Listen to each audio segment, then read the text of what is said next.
Hola. Y bienvenido a este video final de la serie introductoria sobre interpretación de las escrituras. Para este video hay dos objetivos: A. Un resumen de los pasos para hacer una exégesis del texto, con Col. 1.1.2 como modelo. B. La exposición de Col. 1.1.2 como un ejemplo tanto de teoría como de práctica.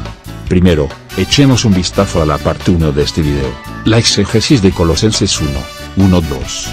En los primeros 6 videos de la serie Vivo, nos hemos esforzado por definir el proceso de exégesis de un texto bíblico del Nuevo Testamento. La exégesis adecuada debe prestar atención a dos aspectos fundamentales de todo texto escrito: A. Los aspectos históricos y B. Los aspectos literarios. El modelo exegético seguido en el comentario en línea de Vic busca profundizar en estos dos aspectos. Los detalles de ambos aspectos se desarrollan de manera que prestan atención a la naturaleza única de los textos del Nuevo Testamento. Por ejemplo, la exégesis de los textos del Antiguo Testamento requiere un enfoque ligeramente diferente de la exégesis. El idioma original diferente del Antiguo Testamento exige su propio enfoque distintivo. También es importante señalar una característica importante de este modelo exegético. Ya ha descubierto una lista detallada de acciones interpretativas a seguir. Para el estudiante principiante, esto puede resultar abrumador. Pero lo que estoy presentando es el análisis completo de un texto del Nuevo Testamento basado en el texto griego koine original. Si todas las acciones secundarias se siguieran cuidadosa y correctamente, el resultado sería un comentario masivo sobre el significado histórico percibido del texto. Seguir este camino será principalmente la opción del estudiante de la Biblia capacitado profesionalmente, y se ha hecho un esfuerzo sincero, y se ha probado repetidamente en el aula universitaria con cursos bíblicos para estudiantes de primer año para avanzar en seminarios de doctorado, y en innumerables conferencias bíblicas de iglesias locales y clases de escuela dominical, para hacer que el modelo sea relevante para varios niveles de estudio y con habilidades interpretativas. Desde el estudiante principiante sin antecedentes religiosos hasta los eruditos bíblicos experimentados. Todo el proceso gira en torno al análisis de los aspectos históricos y literarios que el estudiante tiene tanto tiempo como habilidad para investigar. El principio constante es siempre relevante. Cuanto más profundo en estas dos áreas puedas ir, más profundo será tu comprensión del texto. Y con una mayor comprensión viene una mayor confianza en la exactitud de su comprensión. Este ejemplo exegético que sigue está, por diseño, destinado a proporcionar un modelo resumen del lado funcional de la exégesis. Hay unos 13 pasos cubiertos en los videos del 1 al 6. Estos se agrupan en dos categorías básicas: la histórica, pasos 1-8, y la literaria, pasos 9-13. Algunos son más importantes que otros para el proceso interpretativo. Algunos dependen directamente de las habilidades con el griego koine bíblico, algunos permiten múltiples niveles de detalle más profundos de lo que se ha presentado en los videos. La expresión escrita final de su propio trabajo exegético tomará su propio formato único. E incluso eso variará en forma con el tiempo y una mayor habilidad. Con los primeros 6 videos, hemos estado explorando el proceso exegético en detalle para llegar a un significado pasado percibido del texto de las Escrituras. Dicho análisis es esencial, ya que cualquier aplicación moderna correcta del texto debe fluir dentro de los límites del significado pasado del texto para ser legítima. De lo contrario, no está sucediendo la exégesis, sino la eisegesis, es decir, la lectura de ideas extrañas en este texto antiguo. La primera parte de este 7º video presenta una exégesis de Colosenses 1.1.2 como modelo del significado histórico percibido en el pasaje de las Escrituras. La segunda parte del video luego presenta una exposición de Colosenses 1.1.2 como ilustración de un enfoque para aplicar el significado histórico percibido al mundo de hoy. Aquí se discutirán aspectos teóricos y prácticos. Después de la exégesis viene la exposición. La exégesis busca determinar el significado del texto tanto en la mente del escritor como en los oídos de los oyentes iniciales cuando el documento fue leído en las asambleas de iglesias en casas reunidas. La exposición, sin embargo, busca establecer aplicaciones relevantes del significado histórico del texto en nuestro mundo actual. Cruzar ese puente temporal de entonces a ahora puede ser arriesgado. Se supone que es la sensibilidad a cuán diferente es el mundo mediterráneo del siglo I de nuestro mundo occidental actual del siglo XXI. Lo que tenemos en común es nuestra humanidad compartida. A eso se suma la naturaleza espiritual y mago deo que Dios nos ha dado. debido a que compartimos una visión de la inspiración divina de estos documentos como escritura sagrada, estamos convencidos de que Dios ha incrustado verdades espirituales eternas en las palabras humanas del texto. El descubrimiento de estas verdades es la búsqueda central de la exposición. Casi todo lo demás en este proceso es fluido, en lugar de materia sólida. El texto de las escrituras en el momento de la composición captura una perspectiva y la establece en concreto literario. Pero nuestras vidas cambian constantemente a medida que vivimos día a día. Aquí radica el desafío de la exposición, capturar la verdad atemporal que emerge del texto, y aplicarla correctamente a nuestra vida en constante cambio. Con este prefacio detrás de nosotros, hagamos una exégesis de Colosenses 1:1-2. El texto está repleto de rico significado y conocimiento. Recuerde que la siguiente exégesis no es más que un resumen del análisis más detallado en el comentario en línea del volumen 15 Bits sobre Colosenses. Además, esto está pensado principalmente como un ejemplo a partir del cual desarrollará su propio formato. Además, la exégesis se dividirá en 4 escenas siguiendo el patrón de A, aspectos históricos, I, historia externa, 2, historia interna, B, aspectos literarios, 3, externos, género, 2, interna, gramatical. El desafío de la exégesis es ubicarse en uno de los grupos de iglesias en casas en Colosas, cuando Timoteo y otros llegan con las 3 cartas de Efesios, Colosenses y Filemón. Comenzaron a hacer rondas para visitar cada uno de los grupos de iglesias en las casas que se reunían no solo en Colosas sino también en las otras ciudades del valle del río Licus. En cada reunión se leerían y debatirían ampliamente las cartas. Todos estaban ansiosos por escuchar las ideas del apóstol Pablo. Con Timoteo haciendo la lectura de las palabras que él mismo había escrito para Pablo, también podía explicar bien y responder cualquier pregunta que pudiera surgir. Cuanto mejor podamos insertarnos en una de esas reuniones, mejor podremos entender las palabras de Pablo. Lo que intentaremos ahora, antes de saltar a la exposición, es una exégesis resumida de Colosenses 1:1-2. Seguiremos el proceso secuencial establecido en estos primeros 6 videos. Y habrá un intento breve y conciso de resumen de cada uno de estos puntos de exégesis. Esto también les servirá como modelo que puede seguir al tomar notas en su exégesis personal de los textos de las Escrituras. Aquí hay una lista de los pasos exegéticos a seguir. 1. 1.0 Aspectos históricos. 2. 1.0.1 Aspectos externos. 3. 1.0.1.1 Aspectos composicionales. 4. 1.0.1.2 Aspectos transcripcionales. 5. 1.0.2 Aspectos internos. 6. 1.0.2.1 Marcadores de lugar. 7. 1.0.2.2 Marcadores de personas. 8. 1.0.2.3 Marcadores de eventos. 9. 2.0 Aspectos literarios. 10. 2.0.1 Forma literaria. 11. 2.0.2 Estructura literaria. 12. 2.0.2.1 Análisis de palabras. 13. 2.0.2.2 Diagrama de bloques. Se insertará una declaración de 1 o 2 oraciones para cada punto.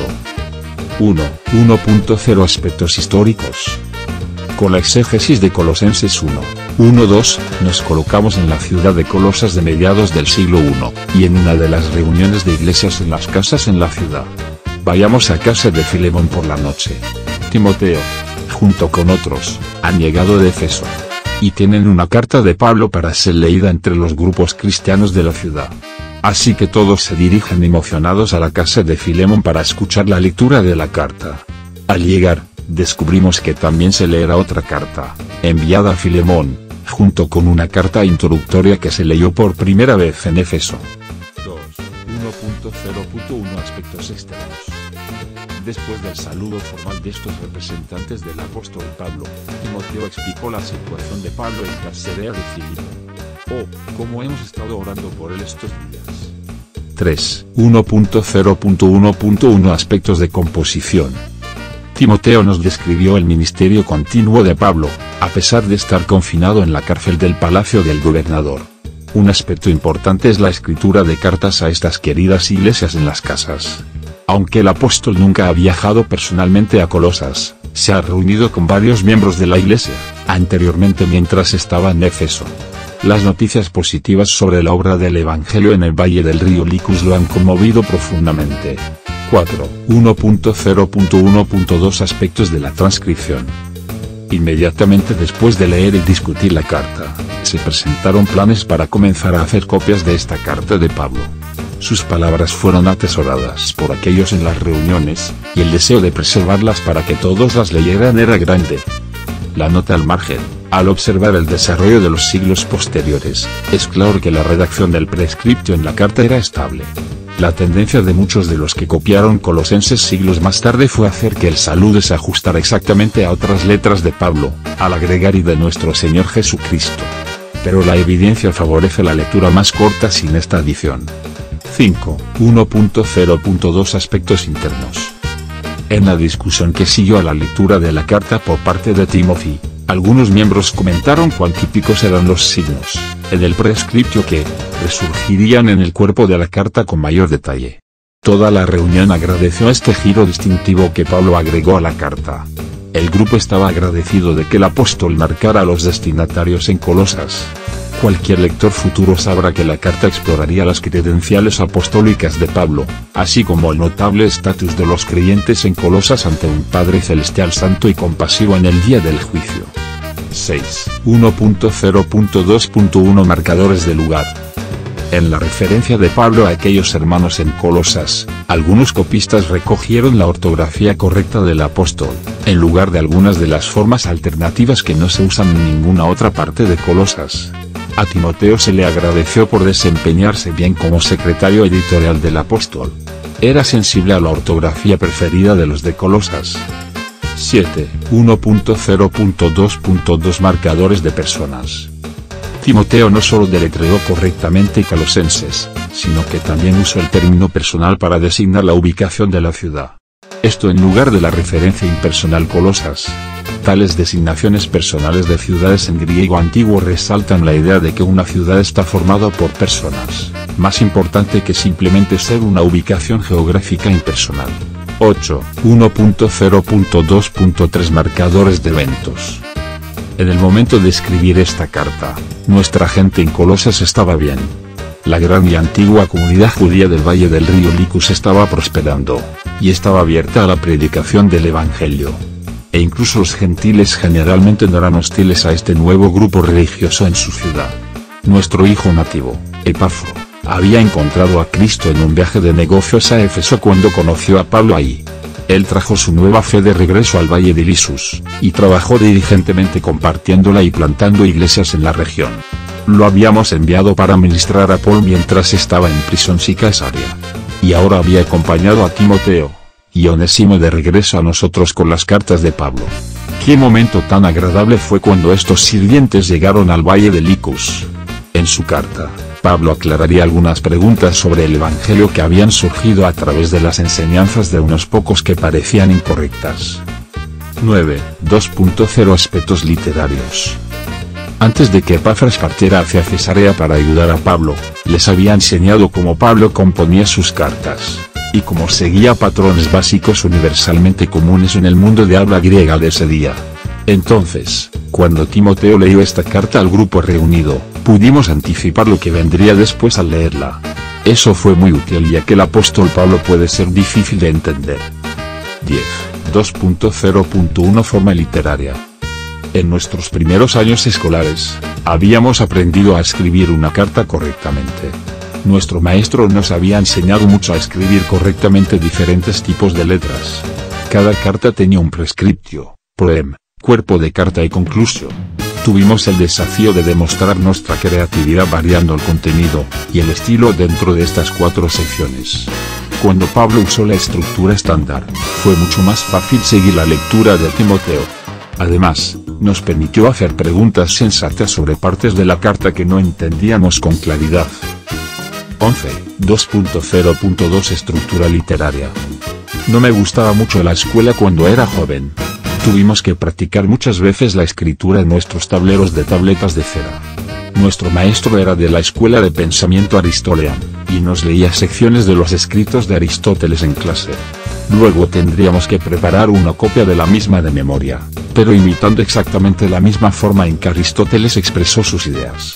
Seguro, aprendí haciendo esto. Pero era difícil recordar cómo expresó sus ideas este famoso filósofo y maestro.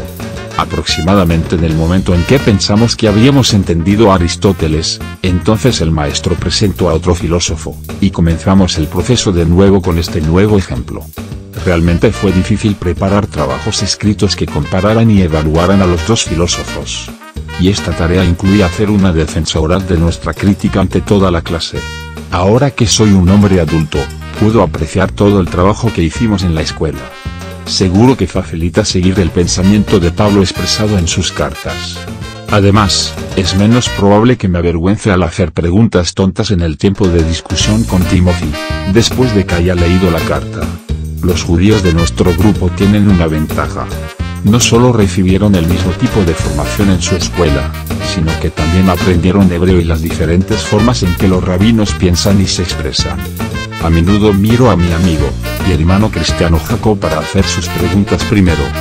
Él realmente conoce las escrituras y los rabinos. 2.0.2.1 Análisis de palabras. Para algunos de nosotros, escribir una carta en griego fue un desafío principalmente debido a la ortografía. Hay tantas formas de deletrear casi todas las palabras en griego, que recordar cómo se escribe correctamente cada una para expresar su función en el enunciado es realmente difícil. Hasta el día de mi muerte, tendré que trabajar diligentemente en mi ortografía cada vez que escriba algo en griego. 2.0.2.2 Diagrama de bloques. Una forma que encuentro útil al escribir en griego es pensar en cada palabra griega como un árbol. Cuando se agrupan en oraciones, estos árboles griegos forman un bosque griego.